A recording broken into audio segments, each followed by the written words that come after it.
উঠিলা হৈ গৈছোঁ একেবাৰে পাকঘৰত। এইফালে ভাজি বনাম, আলু বিন।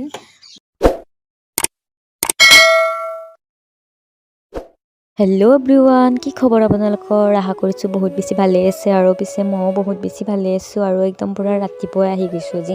ইফালে দেখিছেনে মই বাচন ধুবলৈ লৈছোঁ। ইয়াৰ ৰাতিৰে মানে আছিলে বাচনবোৰ, ৰাতি হ'লে ধোৱা নহয়, ইমান ঠাণ্ডা যিহেতু, তো সেইটো কাৰণে মানে ৰাতি হ'লে বাচনখিনি নুধোওঁ, ৰাতিপুৱালৈ থৈ দিওঁ আৰু বাচনখিনি ধুলেই হ'ল ন, ৰাতিপুৱাই ধোৱা বা ৰাতিয়ে ধোৱা সেইটোনো কি কথা আছে। আল্লাই যেতিয়া হাত ধোৱা দিছে কামটো কৰি মেলি খাবলেই দিছে আল্লাই, তো সেইটো কাৰণে পূৰা ৰাতি ধোৱাতকৈ ৰাতিপুৱাই ধুইছোঁ, সেইটোতো একো ক্ষতি নহয়।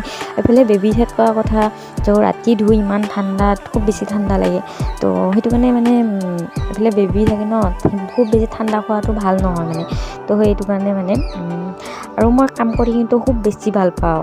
ভাল তেতিয়া লাগে, কেতিয়া গম পায়নে আপোনালোকে? কওঁ মানে কথা কেইটামান। কামখন তেতিয়া কৰি ভাল লাগে যেতিয়া মানুহগৰাকী ফ্ৰী হ'ব। যদি কামখন কৰোঁতে এইফালৰ পৰা এটা গালি শুনে, সেইফালৰ পৰা এটা গালি শুনে, তো কামখন সেনেকৈ কৰি অকণমানো ভাল নালাগে। কাম কৰাত মানুহ সদায় ফ্ৰী হ'ব লাগে, ফ্ৰী নিচিনা যাতে কাম কৰিব পাৰি। মানে ভয়কৈ কাম কৰাতকৈ নকৰাটোৱে ঠিক আছে ন। ময়ো কিন্তু খুব বেছি বেয়া পাওঁ যদি তেনেকৈ, মই ধৰি লওক কিবা এটা কাম কৰি আছোঁ, মোক যদি কোনোবা মাজতে আহি একদম প্ৰত্যেকটা কামতে ভুল ধৰিব, এইটো তেনেকৈ নহয়, এইটো তেনেকৈ নহয়, সেইটো তেনেকৈ নহয়, তো তেনেকৈ বহুত খং উঠে। ভুল ধৰা মানুহ মই খুব বেছি বেয়া পাওঁ। মানে ভুল ধৰক, মানে মৰমত ক'লে বুজিব পাৰি, মৰমত কওকচোন, আপুনি কি ধুনীয়াকৈ বুজিব, কামখন কৰিব। আৰু এটা কথা আপোনালোকে সদায় লক্ষ্য কৰিব, আপুনি যদি এগৰাকী মানুহ হওক বা এজনী সৰু ছোৱালী হওক, যিকোনো নহওক আৰু, সৰু ছোৱালীক যদি মৰমত কথাটো বুজাই ন, ধুনীয়াকৈ বুজি পাব। আৰু আপুনি যদি খঙত যদি বুজায়, তো সেই ছোৱালীজনী কেতিয়াও নুবুজে বা সেই ল'ৰাটো কেতিয়াও নুবুজে। আপোনালোকে সদায় মৰমত বুজাওকচোন। মৰমত বুজালে কেলেই নুবুজিব? অকণমান হ'লেওতো মগজ আছে ন, যে মৰমত বুজাইছে কথাটো বুজি পাওঁ। আপুনি যদি খঙত কয়, এনি টাইম যদি খঙত কয়, তেতিয়াহ'লে চবৰে খং উঠিব।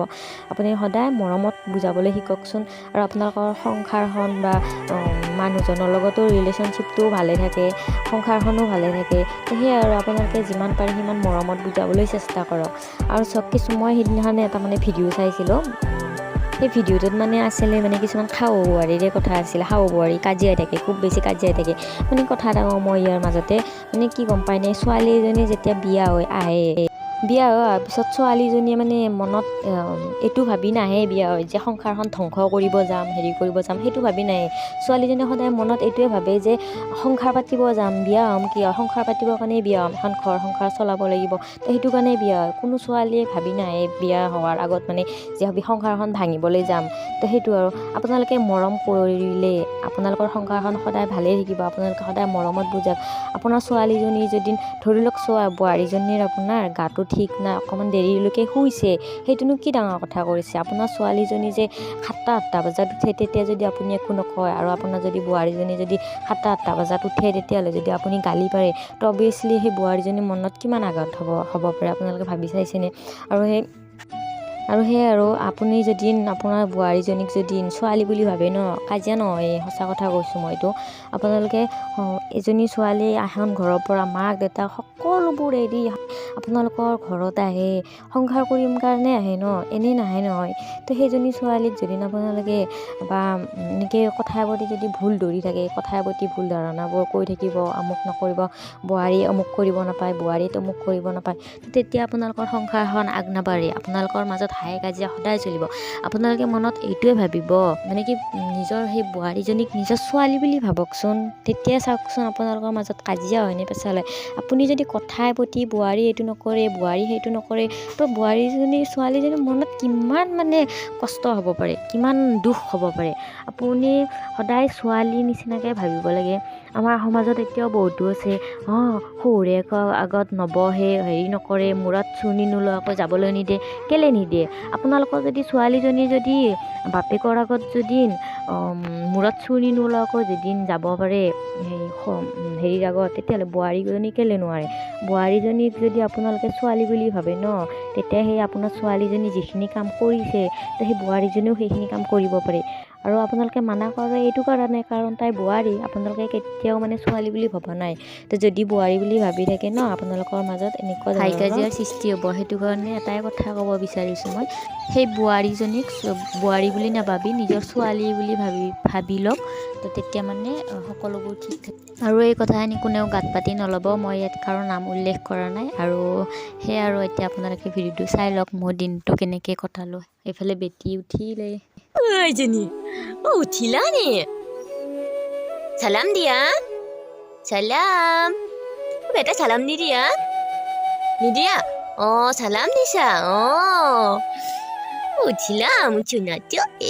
Good morning. মোৰ ল'ৰাটো কেনেকৈ শুই থাকে? Good morning.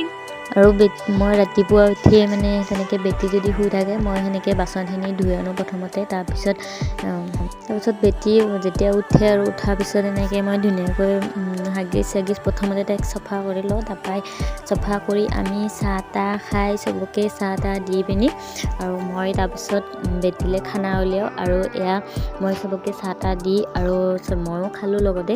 খাই পিনি এইফালে মই বেটিলৈ উলিয়াইছোঁ এয়া মাম খুৱাবলৈ লৈছোঁ। এনেই তাইক হাতত মোবাইলটো দি থৈ দিছোঁ, চাবলৈ দিয়া নাই একো, এনেই লৈ আছে তাইৰ হাতত মোবাইলটো। আৰু এইফালে বেটিক খুৱাই দিছোঁ এয়া। আৰু বেটিক খোৱা বোৱা হোৱাৰ পিছত মই পাকঘৰত আহি গৈছোঁ এয়া ভাজি বনাবলৈ। এয়া আলু, বিন, বন্ধাকবি এয়া। আৰু এইফালে কুকাৰটো হৈছে, নমাই দিওঁ। মই এতিয়া ভাজি বনাম। এইফালে মই সেইখিনি কাঢ়ি থৈ দিছোঁ, মানে বেটি খিচিৰি বনাম যে তাত দি দিম, মানে খিচিৰি দি দিম। সেইটো কাৰণে এইফালে সেইখিনি কাঢ়ি থৈ দিছোঁ। ইমানখিনি নালাগে গাজৰ। আৰু এয়া আমালে এতিয়া মই আৰু সেইফালে ভাজিকণ বহুৱাই পিনি এইফালে লৈছোঁ মই এয়া বেটিলে খিচিৰি বনাবলৈ। এয়া তাইলে খিচিৰি বনাম।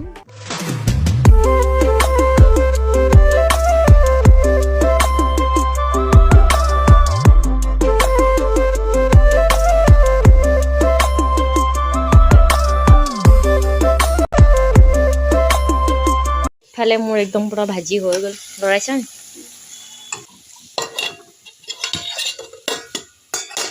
ভাজি হৈ গ'ল। এইফালে ভাত আৰু এইফালে আইছা এয়া কি কৰিছা, এইজনী ঘৰ খাইছে দেই আইছা। এইফালে মোৰ এয়া ৰেডি হ'ল পৰা। ইয়াতে এতিয়া পানী দি দিওঁ। মই পানী এনেকৈ জুখি চাওঁ দেই কিমানটো হয়, মোৰ বেলেগ আন্দাজ নাই। ভাত বনালেও এনেকৈ জুখি চাওঁ ঢলাই পিনি, মই মানে আন্দাজটো পাই যাওঁ এনেকৈ। কিছুমানে জুখি পিনি দিয়ে, মই জোখা জুখি চিষ্টেম নাই আৰু ডাইৰেক্ট দি দিওঁ। আৰু এতিয়া বেটিৰ এইটো ৰেডি হৈ গ'ল। আৰু এতিয়া মই এইটো বহাই দিওঁ, বেটিৰ খিচিৰি। এইখিনি নগ'লে মই ইমানে ঘূৰিলোঁ, মানে হেৰি গৈছে। মই ইমান জোৰো দিয়া নাই, মোৰ অকণমান প্ৰব্লেম এটা হৈছে। সেইটো কাৰণে বহি মাজা নাই, সেইকাৰণে বাচনবোৰ আপোনালোকে দেখিছে। মই সেইটো কাৰণে বেছি জোৰো দিয়া নাই। তো এইফালে খিচিৰি বহাইছোঁ, এইফালে ভাত, আৰু আপোনালোকে চাই থাকিব। লগতে আহিছোঁ এয়া কাপোৰ ধুবলৈ। কাপোৰকেইখন পটাপট ধুই লওঁ। আৰু বেটিও মানে খেলিছে, তো সেইটো কাৰণে পটাপট আগতে মই কাপোৰখিনি ধুই লওঁ। আৰু বতৰটোও খুব বেছি বেয়া হয়। আৰু এতিয়া পূৰা একদম ভাত খাবলৈ লৈছোঁ। মানে দিনত আৰু ভিডিঅ' কৰা নহ'ল মানে কাপোৰ ধুই আছিলোঁ যে তেতিয়া। তাৰপৰা কাপোৰ চাপোৰ ধোৱা মেলি চেলি বেটিক খানা চানা খুৱাই আমিও দুপৰীয়া ভাত চাত খাই পূৰা। আৰু এতিয়া পূৰা একদম ৰাতি মানে আহিছোঁ আৰু ভিডিঅ' কৰিবলৈ।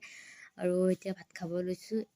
আলু চাটনি, আমাৰ আলু চাটনিটো বেছি চলে, ভিডিঅ' কৰিলে দেখিয়ে থাকে। আলু চাটনি, মাছ ফ্ৰাই আৰু দাইল, পূৰা গৰম গৰম ভাত। আইছা একদম চৌকাৰ কাষতে বহি গৈছে। এইটো তাইৰ বৰ ঠাণ্ডা, একদম চৌকাৰ কাষতে বহি গৈছে। আৰু এতিয়া পূৰা একদম ভাত চাত খাই আহিছোঁ। এইফালে আমাৰ বেটি শুই আছে, মনে মনে দেখাই দিছোঁ দেই। এইফালে বেটি শুই আছে। আৰু এতিয়া আমি শুবলৈ লৈছোঁ। এতিয়া শুম আৰু মানে ঠিক আছে, আজিকাৰণে বাই বাই, গুড নাইট।